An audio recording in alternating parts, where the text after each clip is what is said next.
네, 요번에는 그 육사 효사입니다. 육사효. 관랑, 무구, 무에다. 관랑하면, 관랑하니, 허물이 없다. 무구, 무에. 그, 옛날에는 이 무자를 다 이렇게 썼습니다. 저는 그냥 이 무를 이렇게 써놨는데, 이 무. 이 무구, 이 무에. 지금 책들 보면 이렇게 많이 써 있을 겁니다. 뭐 이거나 의미가 이거 좋다 나쁘다 따질 필요 없습니다. 관랑이라고 하면 주머니를 이제 주머니에 끈을 묶는다는 건 뭐예요? 입 다물란 얘기예요. 입 다물라 주머니에 끈을 묶는다. 그러니까 자기가 주머니에 딱 묶고 하고 싶은 말 하지 말고 가만히 있으란 얘기입니다. 그러면 허물도 없고 명예도 없다. 이게 왜 그러냐면 만약에 여기서 떠들고 나서서 뭐 어쩌고저쩌고 하면 이 사람은 문제가 된다는 얘기입니다. 이게 지금. 그래서 관랑하면 그러니까 자기의 어떤 의견이라든가 자기가 뭐 어떻게 해야 돼 그러지 말고 그냥 가만히 있으라는 얘기. 가만히 있으면 그래도 그냥 허물이 없고 그냥 명예도 없는 게 가만히 있어야지. 그렇지 않으면 이제 죽는다 이거예요. 위태롭다는 얘기지 이게. 자 보겠습니다. 자, 관랑은 주머니 끈을 묶음인데 주머니를 묶고 나오지 못해. 이 지혜라는 거 있잖아요. 지혜, 생각 이런 거를 주머니에 묶어서 나오지 못하게 하는 겁니다. 얘는 실질을 지나친 것이니 삼가고 치밀함이 이와 같으면 허물도 없고 칭찬도 없다. 육사유는 의미 많고 중에 있지도 않습니다. 그래서 그 상과 점이 이와 같다. 혹 마땅히 금밀한 일을 하거나 혹 은둔할 때를 만난 거죠. 은둔해서 조용히 있으란 얘기입니다. 이게 지금. 자, 이와 관련된 우리 정의천 선생의 주석을 보겠습니다. 정의천 선생은 이렇게 얘기하고 있죠. 사와 오는 사는 오와 가까운 자리에 있고 서로 맞는 뜻이 없죠. 왜냐하면 음양이니까. 바로 상하가 막혀 있는 때이기 때문에 이때 자기가 어떤 정도로서 주장하면 위태롭고 의심받을 수 있는 그런 입장이 된다는 겁니다. 그래서 이 지혜를 감추어, 관랑이라는 건 지혜를 감추어서 주머니 끈을 딱 묶어서 드러내지 않는다면 그나마 허물이 없고 명예도 없지만 그렇지 않고 나서게 되면은 해로움이 있을 것이다. 이미 감추어져 숨는다면 칭찬이 없을 것이다. 이 감춰서 숨어서 조용히 있으라는 얘기입니다. 자, 그게 육사의 효사입니다. 자, 유고입니다. 유고. 황장이라고 읽기도 하고 황상이라고 읽기도 합니다. 황상 원기이다. 황상 원기이다. 황색 치마니까 크게 선하여 길하다. 이거죠. 이 노란색이죠, 노란색. 노란색이라는 거는 우리가 이래죠.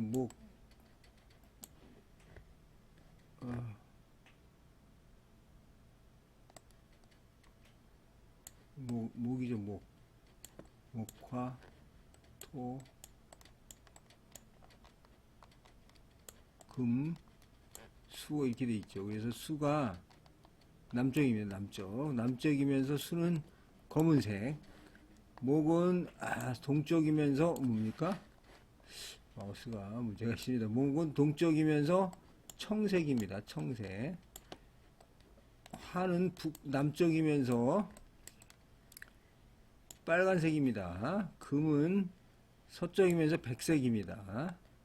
토는 가운데에서 황색입니다. 그래서 임금은 황색입니다. 황색. 그래서 황색을 다른 데서 쓰지 못하게 하는 경우가 많았어요. 조선시대 때는 이 황색을 일반 건물이든 어디든 전부 못 쓰게 했어요. 그런 의미가 있습니다. 근데 그래서 황은 어떤 거냐면 뭐예요? 황은 이 뭡니까? 이 왕의 뜻이죠. 왕의 의미가 있고 상은 옷입니다. 옷이라는 거는 이 상이라는 건 옷 중에서도 밑에 옷을 얘기하거든요. 그러니까 신하를 의미할 수도 있어요. 신하. 제 생각은 그렇습니다. 신하.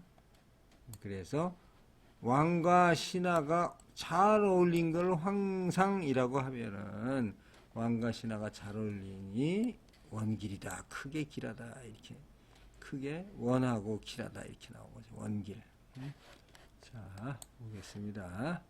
자, 주자 얘기입니다. 주자, 노란색은 가운데, 동서남북 가운데 색이고, 치마는 아래를 장식하는 것이다. 그래서, 유고효가 음으로써 존의에 기하여 중이고 순응하는 덕이 내면에 꽉 차서 바깥으로 나타납니다. 그래서, 유고효가 존의, 유고, 제일 가운데 있어서 중이죠, 중이고, 순응한다는 거는 음자리에 와 있다는 거죠. 그래서 내면이 꽉 차서 밖에 나타납니다. 그래서 상이 이와 같고 그 점이 크게 길합니다. 크게. 점자의 덕이 이와 같으면 그 점도 이럴 것이다. 춘추전에 그 남괴가 장차 반란을 일으키려 할 때 이 효를 얻어 크게 길하다 이렇게 얘기를 했습니다. 자복해백은 제가 앞에서 한번 설명을 아마 드린 거죠. 남계라는 사람이 그 노나라 계시 밑에 있던 사람인데, 이 사람이 그 계시 땅을 근거로 해서 빗땅이라고 그래요. 그때 아마 빗땅을 근거로 해서 반란을 일으키려고 하면서 이 점괘를 쳤죠. 점괘를 쳤었는데 어떻게 나왔냐면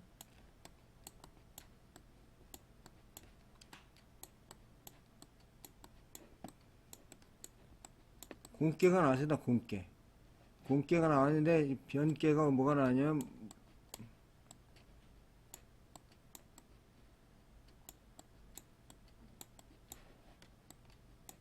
변깨가 이게 나온 거죠. 변깨가 이게 나온 겁니다. 그러면 어떻겠어요?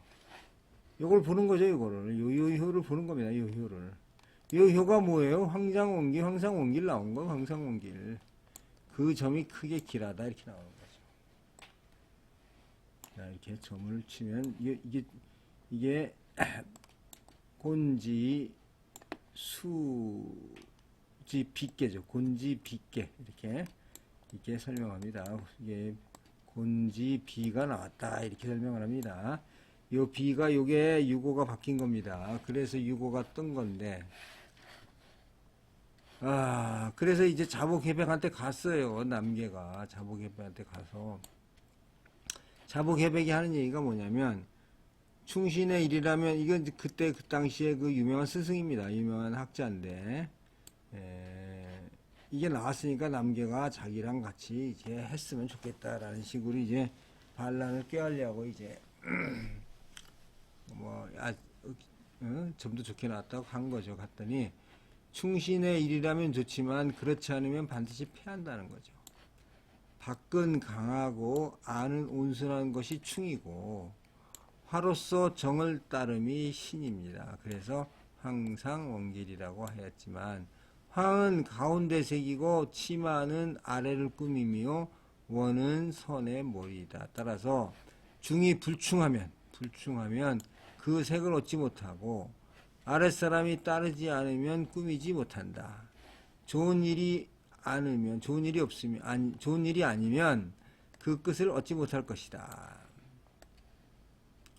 우리가 역모를 한다거나 반란을 할 때는 점을 치는데 점은 나쁜 것을 점쳐서는 안 되는데 이 세 가지 결함이 있으니 점이 비록 이에 해당된다 하더라도 안 된다라고 했는데 나중에 남계가 폐하였으니 이것에서 점법을 볼 수가 있다. 이렇게 주자는 설명을 하고 있습니다. 상당히 좋은 께인데 남계의 그 이춘추 자시전에 나온 사례입니다.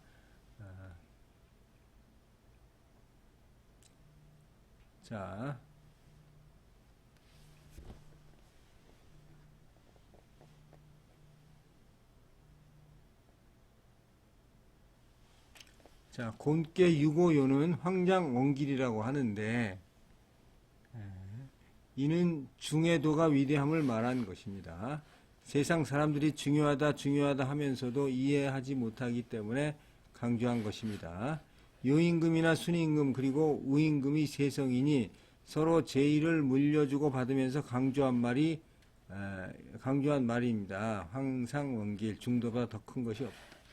그래서 바로 중을 삼가 잡으라고 한 것입니다. 자사는 반복해서 위대한 중을 말하였으니 시의 적절함, 즉 시중을 논하는 것이다. 그러나 세상에서 이를 벌이는 사람들은 이 중도를 이해하지 못하고 그저 남을 놀랍게 하거나 남들이 좋아할 만한 일을 하곤 합니다. 위대한 성인 선배에게 죄를 짓는 일뿐만 아니라 사람들에게도 화를 부르는 것이다. 정의천은 치우치면 짐승이 되고 중도를 유지하면 사람이 된다라고까지 하였습니다. 자, 정의천 선생의 그러면 또 주자 봤으니까 정의천 선생 한번 보겠습니다. 정의천 선생은 또 이걸 어떻게 해석하고 있는가 한번 보겠습니다. 황상원길. 자, 고는 비록 신하의 돌이지만 오는 실로 군주의 자리입니다. 그러므로 경계하기를 황색 치마처럼 하면 크게 선하여 길하다고 말하였으니 황은 중앙의 색깔이고 치마는 아래에 입는 옷입니다. 중도를 지키고 아래에 거하면 크게 길할 것이니 분수를 지킴을 말하는 것입니다. 원은 크고 선한 것이다. 효의 상에 오직 중도를 지키고 아래에 거하면 크게 선하여 길하다라고 말하였으니 그 뜻을 다 밝히지 않은 것입니다. 여기서는 뭐냐면 황을 우리가 중도 색깔 아니고 그러니까 중도를 의미한다 이렇게 보고 있는 겁니다. 지금 정의천 선생은 황색 치마가 이미 크게 길하다면 음이 존의에 거함은 천하의 대흉이 됨을 알 수가 있습니다. 후세 사람들이 통달하지 못하여 이 뜻이 어두워졌으니 분별하지 않을 수가 없습니다. 오는 존이니 다른 괴에 있어서는 육이 오에 처함은 혹 유순함이 되고 혹 문명함이 되고 혹 어둡고 약함이 되지만 공께 있어서는 존의에 거함이 됩니다. 음은 신하의 도리이고 부인의 도리이니 신하가 존의에 거한 것은 후숙과 왕상이다. 오히려 말할 수 없을 것이니와 부인의 존의에 거한 것은 여후와 무씨가 이것이니 비상한 병고라고 봐서 말할 수 없다. 그러므로 황색 치마의 경계만 있고 다 말하지 않은 것입니다. 혹자가 혁계에 있어서는 탕이나 무왕의 일도 오히려 다 말하였는데 유독 공계에서만 말하지 않은 것은 어째서인가 하고 의심하기에 다음과 같이 대답하였습니다. 나라가 패하고 흉함은 이치의 떳떳함이요 음으로써 존의의 거함은 떳떳하지 못한 병고 때문이다. 이런 예를 들고 있습니다. 자, 즉 중의에 처하라는 얘기죠. 신하라 중의에 처해서 존귀하지 않은 사람이 존귀하게 할 때는 이건 원길이 아니라는 얘기입니다. 결국에 봐서는 주자나 정의천 선생이나 같은 내용을 주석하고 있습니다. 자, 그 다음에 마지막 용전어야 기혈기황입니다. 상륙은 용이 들판에서 싸우니 그 피가 검고 누렇다. 용이 들에서 싸우니 그 피가 검고 누렇다. 자, 주자는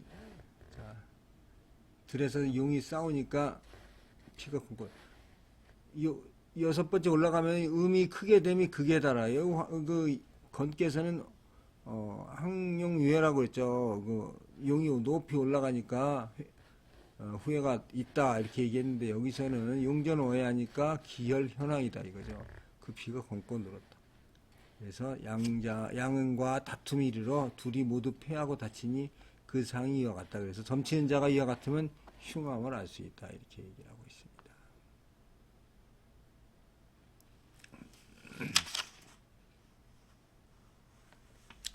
자, 여기에 대해서 우리 자, 정희천 선생의 줄을 보겠습니다.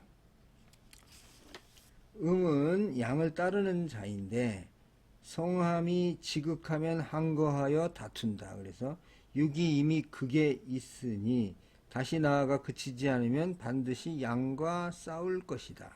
그러므로 들에서 싸운다고 말하였으니 들은 나아가 밖의 이름을 말합니다. 이미 양과 대적하면 반드시 양과 음이 모두 상하니까 피가 검고 누렇게 된다. 안 좋다는 얘기입니다.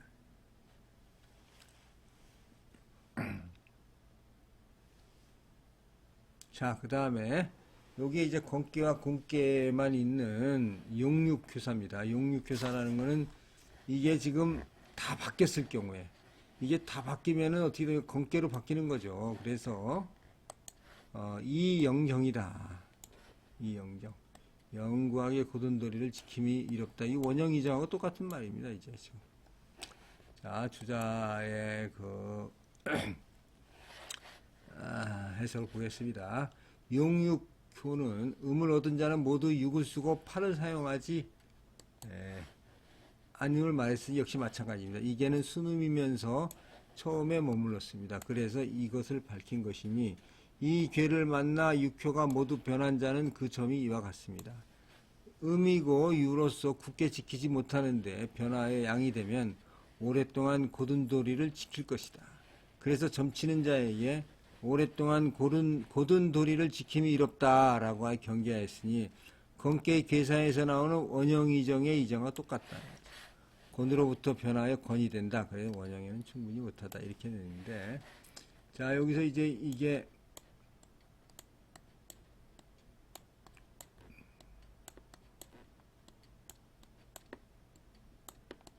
지금 6개가 전부, 그러니까 6, 7, 8, 9에서 6이 나왔다는 얘기예요.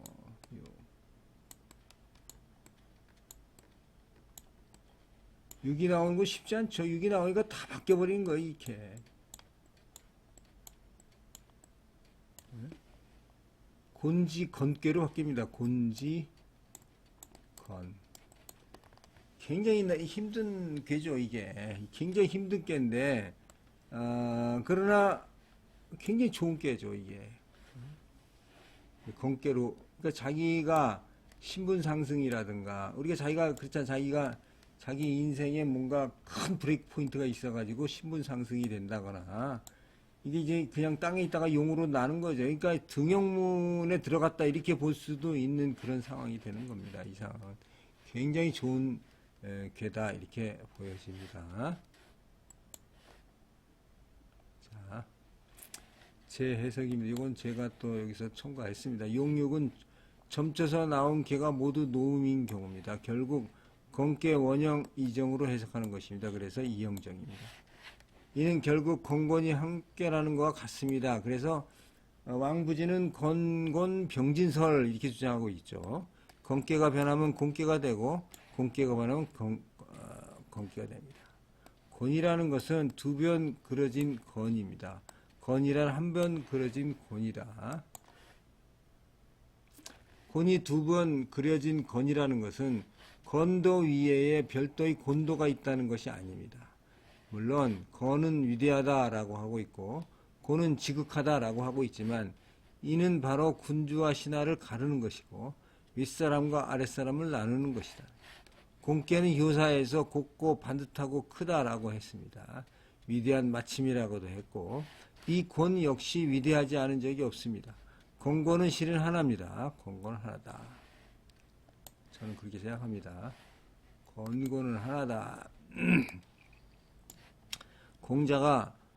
공자도 역시 공곤은 하나로 관통이 있다고 했고 중용에서도 천지의 도는 결코 둘이 아니다라고 한 것을 보아도 건곤은 하나임이 알 수가 있습니다.